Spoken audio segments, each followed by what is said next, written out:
आप सभी का स्वागत है हमारे channel real talk with AP में। आज हमारे साथ समाजवादी शिक्षक सभा के वर्तमान में प्रदेश अध्यक्ष श्री डॉक्टर एसपी सिंह पटेल जी जुड़े हुए हैं, जो कि एक लेखक हैं, शिक्षक भी हैं और एक राष्ट्रनीतिक भी हैं। और हम इन सर से जानना चाहेंगे कि आपका जो परिवेश रहा किस प्रकार से रहा और किस प्रकार से आप इस परिवेश की तरफ आए। सबसे पहले आपको मैं धन्यवाद दूंगा, बहुत बहुत धन्यवाद। और आपके सभी दर्शकों का भी बहुत बहुत मैं धन्यवाद दूंगा। मैं बहुत ही सिंपल एक परिवार से हूँ। एक किसान परिवार में पैदा हुआ और पूरी हम लोग ने खेती बाड़ी करके हाई स्कूल तक की ग्रामीण शिक्षा अर्जित की। क्योंकि कॉमर्स हम हाई स्कूल में लिए थे तो आगे कॉमर्स पढ़ना जी। था, तो गांव में कॉमर्स की व्यवस्था नहीं थी, तो मुझे मजबूरी में कहिए कॉमर्स पढ़ने के लिए शहर आना पड़ा। उसके बाद इंटर यहाँ शहर से किया, इलाहाबाद से। उसके बाद इलाहाबाद यूनिवर्सिटी से बीकॉम, एमकॉम, पीएचडी। उसके बाद फिर आगे की जो भी पढ़ाई थी आपने कॉमर्स में पीएचडी भी की, एमबीए भी किया जी। और आपकी बुक्स वगैरह भी शायद चलती हैं। हाँ, Allahabad university BCom second year में चलती है, जी। और बिजनेस इन्वायरमेंट के नाम से, व्यवसायिक पर्यावरण के नाम से। अन्य कोई पुस्तक आपकी किसी महापुरुष वगैरह पे? महापुरुष में सरदार पटेल जी की है, और एक दो और किताबें हैं सामाजिक न्याय पर, तो वो निकली महापुरुषों हैं। में देखा जाए आपके जो आदर्श हैं लौह पुरुष सरदार नहीं, पटेल जी। बाबा साहब लौह पुरुष तो आदर्श, सभी आदर्श हैं, जी। लेकिन हम अपने जीवन में बाबा साहब से बहुत प्रेरित रहे हैं जी। कि उन्होंने उस उस मानसिकता को कैसे झेला होगा, उस मानसिकता से समाज को कैसे उबारने के लिए कितना मेहनत और प्रयास किया। मैं बहुत प्रभावित तो हूँ। क्या इसका मतलब है कि मैं मानूं कि जिस प्रकार से आपने लौह पुरुष सरदार पटेल जी पे पुस्तक लिखी है, कुछ वक्तव्य क्या बाबा साहब पे भी लिखेंगे अपने बाबा विचार? बाबा साहब पे काफी काम हुआ है, जी। और हमें उम्मीद है कि 4 से 5 महीने में एक आपके सामने बहुत ही जबरदस्त बाबा साहब की भूख जी। के नाम, वो शीर्षक है उसकी, कि उनकी एक सामाजिक भूख क्या रही है, सामाजिक पीड़ा क्या रही है, उसको सचित्र वर्णन करने का प्रयास किया तो गया है। आप सभी से निवेदन है, अभी सर की बुक आएगी बाबा साहब की भूख के नाम से, एक हमारे जो संविधान के निर्माता हैं बाबा साहब, उनके ऊपर, तो सभी लोग उसको अधिक से अधिक पसंद करेंगे। सर, अब हम जानना चाहेंगे कि आपकी राजनीतिक यात्रा कैसे शुरू हुई और आपने राजनीति में कैसे कदम रखे? और राजनीति से पहले हम बने बड़े जीवन में उतार चढ़ाव देखे, जी। जैसा कि हमने बताया ग्रामीण परिवेश से रहे हैं, जी। शिक्षा को कैसे ग्रहण किया गया, पिताजी किस तरीके से कितना मतलब अभावग्रस्त जीवन जीते हुए हम लोगों को शिक्षा दिलाए। परिवार की भी बड़ी अपेक्षाएं थी कि जी। शिक्षा के माध्यम से हम जीवन को परिवर्तित करते हुए समाज में परिवर्तन करेंगे। जी। लेकिन जैसे हम एक इंटर कॉलेज में लेक्चरर के रूप में मेरा चयन हुआ, उसके जी। बाद ज्वाइनिंग किया गया। 3 साल तक संघर्ष करने के बाद, सिस्टम में कुछ खामियां थी उसके कारण, उसके बाद नौकरी में आने के बाद, क्योंकि क्वालिफिकेशन ठीक ठाक थी, तो बहुत सारे हायर एजुकेशन के इंस्टीट्यूट्स जी। में, यूनिवर्सिटीज में, डिग्री कॉलेजों में, लोक सेवा आयोग में, बहुत सारी संस्थाओं में जब इंटरव्यू दिया गया, जी। तो वहाँ का सिस्टम जो है कहीं न कहीं से जो रोकने का काम किया। प्रतिभा जो होती है, हम खुद उसके भुक्तभोगी रहे हैं, हमारे कई साथी भुक्तभोगी रहे हैं।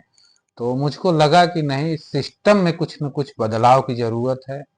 तो वैचारिक रूप से मेरा मानना है कि हम लोग उस सिस्टम के पार्ट बने, तभी जाके उस खामियों को दूर किया जा सकता है। ये किन वर्षों के दौरान की ये बात है? 2005 से लेके 2010 के बीच की बात है। जी। उसके बाद फिर हम और एक हमारे मित्र जो वर्तमान में अभी एमएलसी हैं, डॉक्टर मान सिंह यादव जी, जी। इस सामाजिक सोच से ही एक एनजीओ शुरुआत किया गया। जी। तो एनजीओ में भी बहुत सारे चैलेंजेज आए। जी। आर्थिक चैलेंज आया कि हम लोग चाह के भी, समाज में बहुत सारी पीड़ा दिखती थी, जी। बड़ी अपेक्षाएं समाज की थी, तो चाह कर भी हम लोग समाज की वो आर्थिक मदद नहीं कर पाते थे। और एक और पीड़ा थी कि सरकार से पीड़ा थी कि सरकार अगर ये चीज अपनी नीतियों में जी। लागू कर दे, ये व्यवस्था कर दे, तो हजारों लाखों लोगों की जिंदगी में परिवर्तन आ सकता है। तो इन्हीं सब चीजों को देखते हुए लगा कि नहीं, राजनीति एक ऐसा माध्यम है जिसके माध्यम से अगर हम लोग ईमानदारी मेहनत से काम किया जाएगा, जी।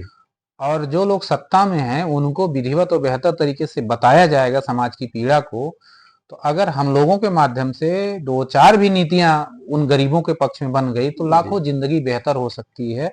इन्हीं सब चीजों को सोचते हुए राजनीति में प्रवेश करने की इच्छा हुई। आपने राजनीति में प्रवेश किया, आपने समाजवादी पार्टी का ही चयन क्यों किया? जी आपके पास में अनुप्रिया पटेल जी की पार्टी थी, पल्लवी पटेल जी की पार्टी थी, बहुजन समाज भी पार्टी थी, भाजपा भी थी, उस समय कांग्रेस भी ऑब्जर्वेशन में थी, तो आपने अन्य दलों को न चुनकर समाजवादी पार्टी का ही चयन क्यों किया?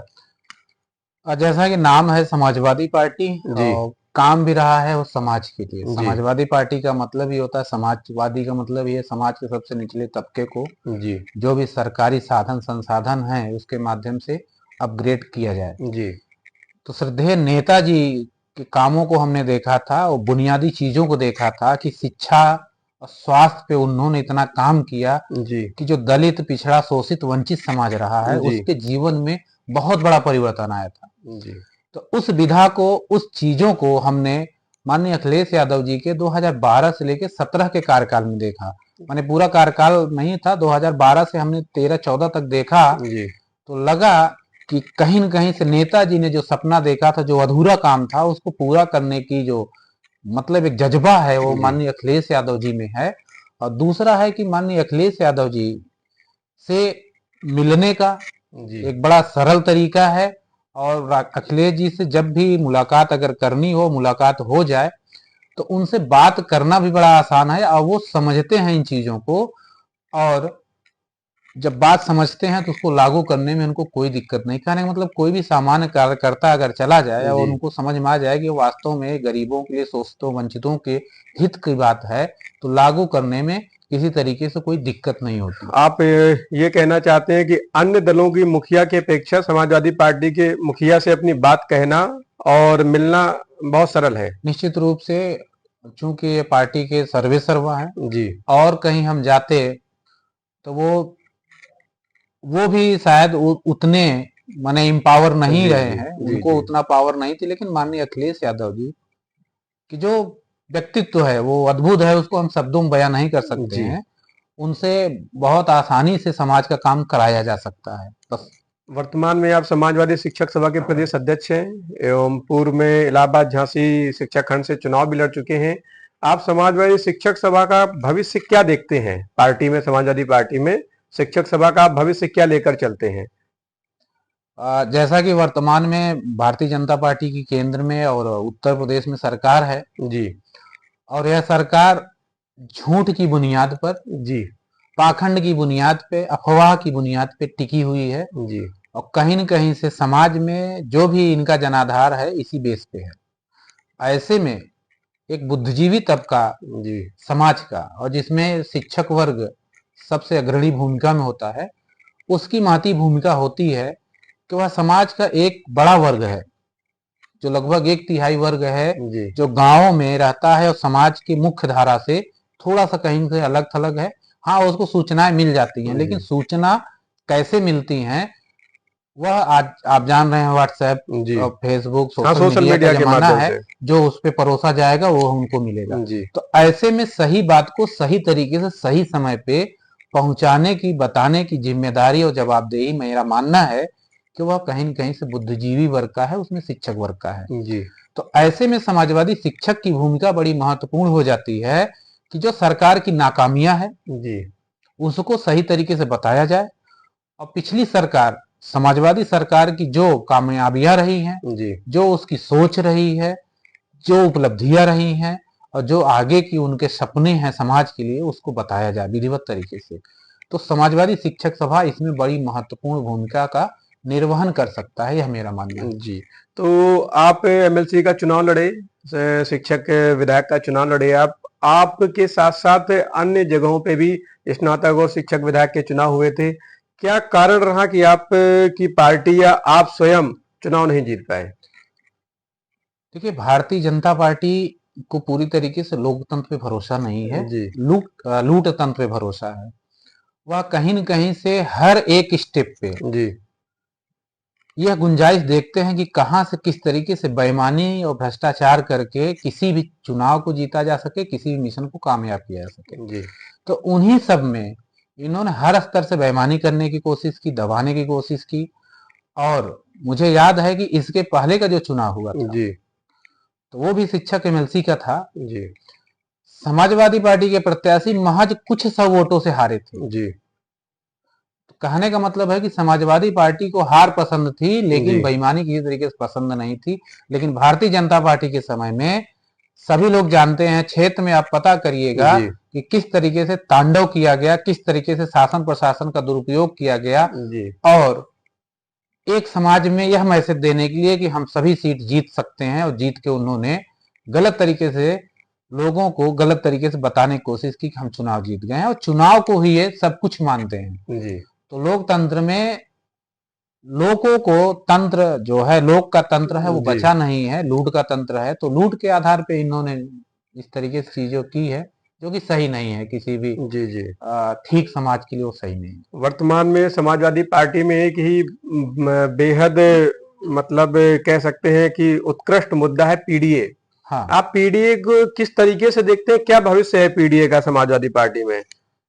पीडीए जहां तक है हजारों साल पुरानी गाथा है। जी और पीडीए का मतलब वह पीड़ित दबा कुचला समाज जी जो हजारों साल से अपने मान सम्मान अधिकार स्वाभिमान के लिए लड़ता रहा है। वह दिन जब इनको पढ़ने की आजादी नहीं थी, घूमने की आजादी नहीं थी, अपने मनपसंद कपड़ा पहनने की आजादी नहीं थी, जीवन यापन करने की आजादी नहीं थी। आप सोचिए वह दिन, जी वहां से लेके बाबा साहब ने वह संविधान लिखा, किस तरीके से कितनी लड़ाई लड़के जी इस वर्ग के लिए उन्होंने संविधान में जो चीजें लिखी उसको फिर सरकारें आई, लागू कराई, कुछ हद तक लागू हुआ। उसके बाद जहां तक बात है समाजवादी पार्टी के श्रद्धेय नेताजी ने बाबा साहब के संविधान को जमीन पे कैसे उतारा जाए, उस शोषित वंचितों के जीवन में कैसे उतारा जाए, उसके लिए पूरा प्रयास किया। और नेताजी का एक मूल आधार था कि जब हम लोगों को शिक्षित कर देंगे तो वह अपने अधिकार को अच्छे से जानेंगे और कर्तव्य का निर्वहन करेंगे। जी तो नेताजी ने इसी परिप्रेक्ष्य में गांव में, हर एक गांव में विद्यालय खोलने का काम किया। आज उसी की देन है कि गांव में भी बहुत सारे शिक्षित हो गए, जी समझदार हुए। और यहीं से भारतीय जनता पार्टी के पेट में दर्द होने लगा कि वह तबका जो हम अपने इशारे पे गुलाम बना के काम कराते थे, आज वह हमारे सामने बैठा हुआ है या हमसे ऊपर बैठा हुआ है। तो ऐसे में आज उस पीडीए को दबाने कुचलने का काम किया जा रहा है।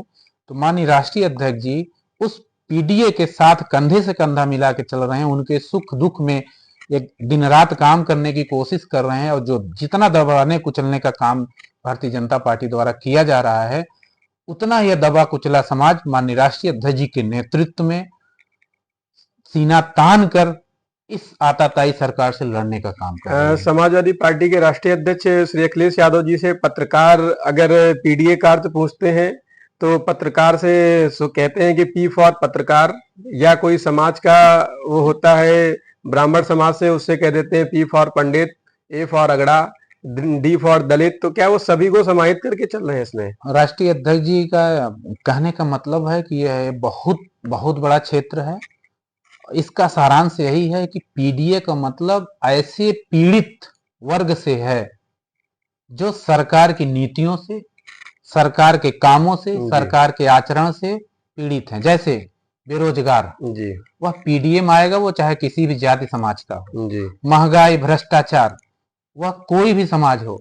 तो कहने का मतलब है कि मुद्दों के आधार पे जो पीड़ित है जी वह सब पीडीए में आएंगे। 2027 में पीडीए का क्या भविष्य है और क्या इसके आधार पर आप सरकार बना ले जाएंगे?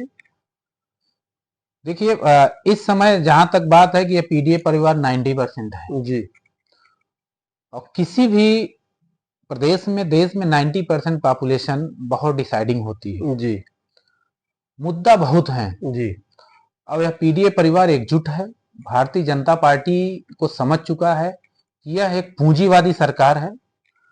हमारी आपकी वोट को, इस पीडीए परिवार की वोट को उस पीडीए परिवार से ही एक दो लोगों को इंपावर करती है थोड़ा सा, उनको थोड़ा सम्मान देके उस समाज के वोट लेने का प्रयास करती है, उसको हमको आपको उस सरनेम के पीछे भगाने का काम करती है।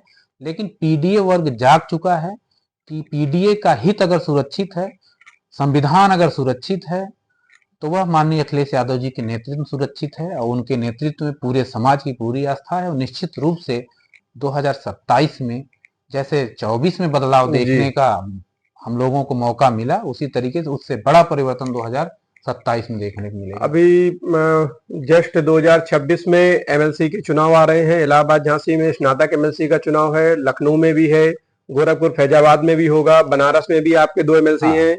तो क्या रणनीति है आगे चुनाव की, और क्या आप जो सीटें जीती हुई हैं वर्तमान में एमएलसी हैं, क्या उनको बचा पाएंगे या और अन्य एमएलसी भी जिता पाएंगे? 2026 में संभवतः नवंबर के फर्स्ट वीक में पूरे उत्तर प्रदेश में 11 जगह चुनाव होना है। जी और निश्चित रूप से यह चुनाव यह बैलेट पेपर पे होता है। जी और भारतीय जनता पार्टी यहाँ भी साजिश करके चुनाव जीतने का प्रयास शुरू कर दी है। जी लेकिन पीडीए परिवार में बहुत सारे स्नातक हैं, बहुत सारे शिक्षक हैं, और मजे की बात है कि इसमें कम से कम जो क्वालिफिकेशन होती है इस चुनाव में, वह मिनिमम ग्रेजुएशन की होती है। दोनों जी चुनाव की हम बात जी कर रहे हैं। तो निश्चित रूप से यह समाज कुछ हम मान के चलते हैं कि जागरूक होता है जी और वह विभिन्न मुद्दों पे जागरूक है। हम लोगों का प्रयास है कि इनको एक प्लेटफॉर्म पे लाके घर घर जाके भारतीय जनता पार्टी की जो कुनीति है उसको बताने का, माननीय अखिलेश यादव जी की जो संदेश है उसको हम लोग घर घर तक पहुंचा लिए, पूरा मतदाता बनवा लिए और सभी को इकट्ठा करके मतदान करवा लिए। तो निश्चित रूप से हम लोग 11 सीट में से कम 8 सीट जरूर जीतेंगे। क्या एक शिक्षक विधायक को उच्च सदन का नेता प्रतिपक्ष बनाए जाने का भी लाभ मिलेगा इस चुनाव में? निश्चित रूप से उनको बहुत समय मिला और बहुत सारी बातों को उन्होंने सदन में रखने का काम किया, जिससे पूरा शिक्षक वर्ग, बुद्धिजीवी वर्ग और स्नातक सभी लोग संतुष्ट हैं कि उनके जितने भी मुद्दे, जेन्युइन मुद्दे थे, उसको समाजवादी पार्टी के पटल पर माननीय लाल बिहारी यादव जी हो गए, डॉक्टर मान सिंह यादव जी हो गए, ठीक है, श्रीवास्तव जी हो गए, सभी लोगों ने रखने का काम किया। जितने भी हमारे स्नातक एमएलसी है उच्च सदन में रखने का काम किया। इवन दैट विधानसभा में भी शिक्षकों की बहुत सारी समस्याओं को तमाम हमारे ऐसे विधायक हैं रखने का काम किया है। उसका फायदा निश्चित रूप से समाजवादी पार्टी को मिलेगा। आप कॉमर्स से पीएचडी हैं, एमबीए भी हैं, तो वर्तमान में जो हमारी सरकार है इसके आर्थिक पहलुओं पर आप क्या कहना चाहेंगे? भारतीय जनता पार्टी का अगर हम आर्थिक पहलुओं पे देखें तो पूरी तरीके से फेल है। अगर राष्ट्रीय स्तर पे देखें तो इन्होंने सरकार बनते ही सबसे पहले पूंजीपतियों जी के आधार पे उन्होंने पूंजीपतियों ने फंडिंग किया था, उसके आधार पे सरकार बनाए। फिर पूंजीपतियों को फायदा पहुंचाने के लिए इन्होंने बहुत सारे षड्यंत्र रचे। पहले इसके पहले जाएंगे तो इन्होंने 5G, कॉमनवेल्थ गेम, तमाम आरोप लगाए थे पिछली सरकार के ऊपर, लेकिन वो सब बाद में कोर्ट का डिसीजन आया। आप देखे होंगे कि उसमें किसी तरीके से पिछली सरकार को क्लीन चिट दी गई थी। कहने का मतलब ये सिर्फ साजिश करके सरकार बनाए। उसके बाद इन्होंने सारी इनकी नीतियां बनी बड़े बड़े पूंजीपतियों के लिए। 16 से 17 करोड़ रुपया इन्होंने कर्ज माफी की। जी किसानों की कर्ज माफी की बात किए थे, लेकिन इन्होंने माफ किया पूंजीपतियों की। जी किसान का माफ नहीं किए, बल्कि किसानों के बहुत सारे जो बकाया थे, वो चाहे गन्ना का मूल्य हो, चाहे उनके एमएसपी की बात हो, इन सबों पे इन्होंने काम नहीं किया। तो भारतीय जनता पार्टी, चाहे वो विदेश नीति हो, इनके समय में वो एक्सपोर्ट नहीं बढ़ा जो बढ़ना चाहिए था, बल्कि इंपोर्ट कई गुना हो गया। इससे क्या हुआ कि हमारे जो रुपया का मूल्य है डॉलर की तुलना में बहुत कम हो गया। 60 रुपया पे पिछली सरकार को कोसते थे, अभी 86 रुपया हो गया है। इसका मतलब होता है 26 रुपया। हमारा जो ट्रेड डिफिसिट है वो 1 रुपया पे 26, $1 पे 26 रुपया एक्स्ट्रा पे कर रहे हैं। 20,000 करोड़ का है इस समय, लगभग 5,20,000 करोड़ रुपया एक साल में नुकसान कर रहे हैं, सिर्फ व्यापार घाटे के रूप में। अमेरिका ने टैरिफ भी लगाया है भारत पे। उसका बहुत इम्पैक्ट पड़ेगा। हमारा एक्सपोर्ट घट जाएगा, इंपोर्ट बढ़ जाएगा। इसका मतलब है कि रुपया का मूल्य और गिरेगा, हमारी जो करेंसी है कहीं न कहीं से, मतलब डॉलर है, और कम हो जाएगा। इससे हमने जो कैलकुलेट किया है। अच्छा, विदेश में पढ़ने वाले बच्चे भी जो पहले फीस देते थे इंडियन रुपीज में, सपोज दैट पहले एक $1 लाख देते थे तो 60 लाख रुपया हुआ। जी अब वही 80 लाख रुपया देंगे, माने 80-85 लाख जी देंगे, जी 25 लाख रुपया ज्यादा। तो पूरा अगर आप कैलकुलेट करिए तो मोदी सरकार में अभी तक 35 से लेकर 38 लाख करोड़ रुपया तक सिर्फ रुपया का मूल्य गिरने के कारण नुकसान हुआ है। यह किसी भी अर्थव्यवस्था, छोटे देश की पूरी जी। अर्थव्यवस्था होती है। अभी कल में समाजवादी पार्टी के राष्ट्रीय अध्यक्ष श्री अखिलेश यादव जी ने आउटसोर्सिंग को जब बोले हैं कि समाजवादी पार्टी की सरकार आएगी तो आउटसोर्सिंग को पूरी तरीके से बंद कर दिया जाएगा। आप आउटसोर्सिंग को किस तरीके से देखते हैं? आउटसोर्सिंग एक शोषण करने का एक माध्यम है और एक गैर जिम्मेदाराना बात है। आप सोचिए, किसी भी व्यक्ति, कोई भी व्यक्ति अगर शिक्षा लेता है तो एक सेटल्ड लाइफ होने के लिए लेता है कि हम आफ्टर सम टाइम 25 साल 30 साल बाद एक हम अपने करियर की शुरुआत करेंगे। आप जी लोगों ने सुना होगा। जी तो करियर की शुरुआत करने का मतलब है कि एक उच्च शिक्षा लेने के बाद कोई भी व्यक्ति एक नौकरी में आए और उसके बाद वो मेंटल पीस के आधार पे काम करे कि हमको चलिए इस संस्था में पूरा दिल और दिमाग से 30 साल 35 साल जब तक रिटायर नहीं हो काम करेंगे मन लगा के। जी लेकिन उसके दिमाग में ये खटकेगा सबसे पहले कि बार्गेनिंग होगी डिमांड एंड सप्लाई के आधार पे कि उसको 10 से 12 हजार रुपया सैलरी मिलेगा, वो भी एक थर्ड पार्टी देगी, जी सरकार कहीं नहीं देगी। उसको कभी भी रेगुलर होने की कोई गुंजाइश नहीं है। तो वो अपनी जिंदगी में अपने बच्चों को कैसे पढ़ाएगा, वो अपना जीवन यापन कैसे करेगा।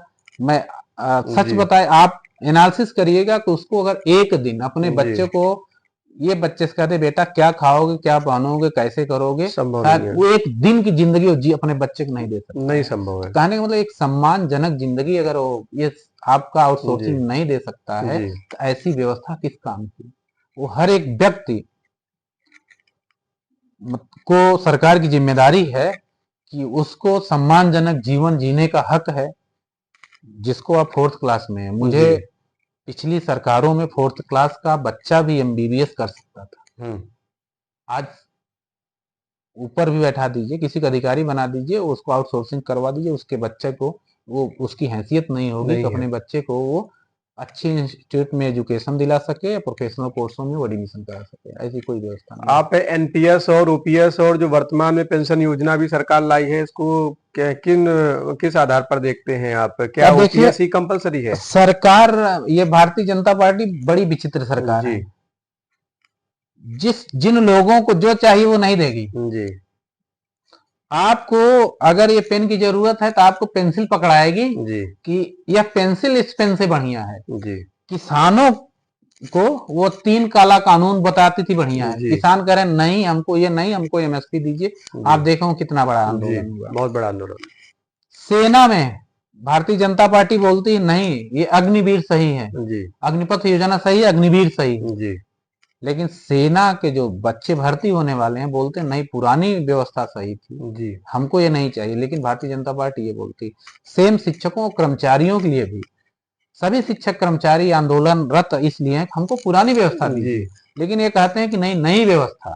तो इन्होंने उसके पहले ओपीएस को समाप्त करके एनपीएस लाया। जी एनपीएस में इतनी ढेर सारी खामियां थी, बहुत सारे शिक्षक जी कर्मचारी रिटायर हुए तो पता चला वेतन 80 हजार रुपया और पेंशन 8 हजार रुपया, जी 4 हजार रुपया। और उसके बाद एक ठीक ठाक अमाउंट, ठीक है, म्यूचुअल फंड खाते में जी जा रही है। जी ढेर सारी कमियों को देखते हुए सरकार के ऊपर दबाव बना, बहुत सारे चुनाव ये हारे। जी जी उसके बाद इनकी थोड़ा सा आंख खुली, लेकिन ये मजबूर हैं। तो इन्होंने क्या किया कि नई यूपीएस। यूपीएस लाया, जी यूनिफाइड पेंशन स्कीम। जी उसमें थोड़ा मोड़ा बदलाव करके जी आप सोच 18.5% सरकार का कंट्रीब्यूशन है, कर्मचारी का 10%। जी अगर बेसिक पे का किया जाए तो वो लगभग 15% होता है। कुल मिला के किसी भी कर्मचारी के एक महीने का लगभग 1/3 वेतन म्यूचुअल फंड में जा रहा है। जी तो ये लगभग 30 से 35 हजार औसतन हो रहा है। तो यही पूरा सब अर्थव्यवस्था को संभाली हुई है, बड़े बड़े उद्योगपतियों को संभाली जी हुई है, पूंजीपतियों को संभाली हुई है सरकार। जिस दिन, और सरकार के फायदे में भी नहीं है। कोई भी अर्थशास्त्री कैलकुलेशन कर जी ले, मैं चैलेंज करता हूं जी कि किसी भी कर्मचारी के 1/3 वेतन अगर कहीं जा रहा है किसी फंड में, कितना बड़ा अमाउंट होता है जी कैलकुलेट करके देख लीजिए। और लगभग एक सामान्य कर्मचारी जिसकी इस समय वेतन, अगर उसका वेतन 60 हजार के आसपास मूल वेतन है तो लगभग 2 करोड़ रुपया होता है। सरकार उसका ब्याज तक नहीं दे पाएगी। तो सरकारी खजाने पे बहुत बड़ा बर्डन है, सरकार भी जानती है। हम सीधी सी डिमांड करते हैं, बहुत लंबा चौड़ा बात नहीं। जी सरकार कहती है कि ओपीएस ठीक नहीं है, एनपीएस बढ़िया है, एनपीएस से हटा के यूपीएस बढ़िया यूपीएस है। पे लाए। ठीक है, सबसे पहले जितने सरकार में बैठे लोग हैं जी जो कह रहे हैं ये बढ़िया है उसको ले लें, हाँ, उसको दिया बढ़िया जाए चीज पहले। को पहले आप लो। जी जी जी सरकार के जितने सांसद विधायक हैं वो कह दें कि हम ले लेंगे, हाँ बढ़िया है। और दूसरा, 4 विकल्प दे दें, 3 विकल्प दे दें। जी जो सरकार कह रही है ये बढ़िया है, हम कह रहे हैं हमको खराब ही दे दो भाई। जी ठीक है, बढ़िया है इसका मतलब है कि आप बढ़िया चीज दे रहे हो तो आपको बर्डन पड़ेगा। हमको छोटी चीज खराब ही दे दो, पुरानी पेंशन ही दे दो। चॉइस के हिसाब तो से आप मिले। विकल्प बना दो, जी कोई भी फार्म भरवाओ, उसमें विकल्प दे विकल्प दो होना कि आप चाहिए। यूपीएस लेना चाहते हो, एनपीएस लेना चाहते हो, ओपीएस लेना ठीक, चाहिए। ओपीएस लेना चाहते हो, आप ऊपर है, झंझट खत्म, झगड़ा बिल्कुल खत्म। बिल्कुल सर। समझ रहे हैं, तो किसी प्रकार कोई लड़ाई नहीं। ये थी राजनीतिक यात्रा। अब हम सर से कुछ व्यक्तिगत पहलुओं पे सवाल करेंगे।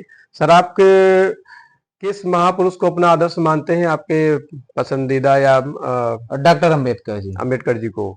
और आपके पसंदीदा मुख्यमंत्री अगर वर्तमान अभी जो हुए हैं अभी तक में उत्तर प्रदेश के मुख्यमंत्रियों में निश्चित कैसे हो? रूप से माननीय अखिलेश यादव जी। क्या आप स्वर्गीय मुलायम सिंह यादव जी को नहीं मानते हैं? नहीं, तुलना नहीं हो सकती। उस समय जो उन्होंने जैसे नींव रखा, जी ठीक है, श्रद्धेय नेताजी जो नींव रखा जी है, ठीक है, उस नींव पे छत ढालने का काम, सुंदरता बढ़ाने का काम माननीय अखिलेश यादव जी कर रहे हैं। जी। ठीक तो है, मतलब उनसे बेहतर काम नहीं, माने बेहतर तुलना नहीं होगी। तुलना नहीं कर सकते उस हैं। काम को हूबहू आगे बढ़ाने का और सजाने का काम माननीय अखिलेश अब यादव जी वर्तमान कर रहे हैं। परिदृश्य में आप हाँ, निश्चित श्री रूप से अखिलेश यादव जी को देंगे। हिंदुस्तान में इतना बड़े दिल का नेता और जी। इतना बड़ा नेता नहीं है। आपका पसंदीदा खेल क्या है? आप क्या पसंद करते हैं खेल नहीं, में? निश्चित रूप से मैं हॉकी पसंद करता हूँ, जो जी अपना राष्ट्रीय जी जी। गेम है। आप हमारे श्रोतागण या आपके चाहने वालों को कौन सी ऐसी 1 या 2 पुस्तक बताना चाहेंगे जो लाइफ में जरूर पढ़ना चाहिए? देखिए, सबसे पहले हम लोगों को सकारात्मक सोच रखनी चाहिए, जी क्योंकि मन के हारे हार है, मन के जीते जीत। जी तो हम यही कहेंगे कि बच्चों को सबसे पहले, जो भी बच्चे हैं, जी उनसे नकारात्मक बातें न किया जाए, जी उनकी पीठ थपथपाते रहा जाए। हम लोग जी शिक्षक हैं, हम देखते हैं कि बच्चों को प्यार से पुचकार के, कितनों बच्चा बदमाशी करता रहे उसकी अलग से काउंसलिंग करके जी पीठ पे हाथ रख के बोल दिया जाए, नहीं बेटा आप बहुत अच्छे हो, बहुत अच्छा कर सकते जी हो, तो वो धीरे धीरे सुधरने लगता है। तो मेरा मानना है कि सबसे पहले हमको घर में माहौल बनाना है सकारात्मक। उसके बाद बच्चों की कोई भी पॉजिटिव किताब, हम जी 1-2 किताब ऐसा रिकमेंड नहीं करेंगे, मार्केट में जाएं, जी सकारात्मक सोच की बहुत सारी किताबें आती हैं, लोक जी व्यवहार की किताबें आती हैं, राजनेता किताब तो बाद में पढ़ा जा सकता जी। है, लेकिन ये जो एक माहौल बनाने की बात है, दिमाग को एम्पावर करने की बात है, इन सब किताबों के माध्यम से दूर किया जा सकता है। वयस्क होने के बाद कोई पुस्तक ऐसी एक? अब हम 1-2 पुस्तक का यहाँ नाम जी नहीं लेना चाहेंगे इस जी तरीके जी से, जी वो जी उसका जी प्रमोशन हो जी जाएगा। जी। चलिए। लेकिन मार्केट में ऐसी बहुत सारी किताबें हैं, आपका यूट्यूब पे जी ऐसी जी बहुत सारी जी बुक्स जी हैं, जी जी जी। तो उनको पढ़ा जा सकता है।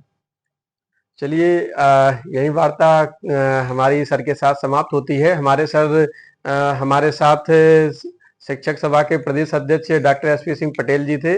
और अभी सर की एक नई बुक जो सर लिख रहे हैं बाबा साहब की भूख के वक्तव्य से, तो वो जब आएगी उसके बाद हम नए उसके एपिसोड बाद में एक और है पीडीए की पीड़ा, पीडीए की पीड़ा सर उस की पे बुक। थोड़ा सा काम अभी जी, शुरू बुक हुआ है। आएगी, उसके बाद हम फिर सर के साथ जुड़ेंगे।